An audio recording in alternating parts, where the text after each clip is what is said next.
As you can see, this is a pneumatic cylinder. This is the body and this is the pin, the piston. Piston is going up and down using the air. This is for pushing the piston to going back, and this nozzle, the air coming here to push the cylinder going out. This small screw here to adjust the exhaust air means make the piston slower or faster. How we know the size of this cylinder?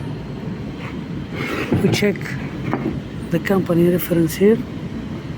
As you can see here, there is a diameter 40, means the diameter of the piston inside here, inside the piston, it's 40, and the total length of the piston going outside is 130 mm.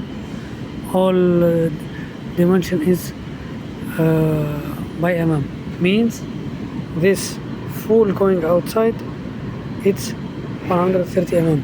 It's until here, it's not full here, no, it's from here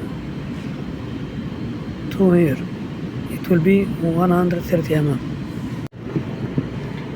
Here the seal, this green color, it's the seal for now getting out the air.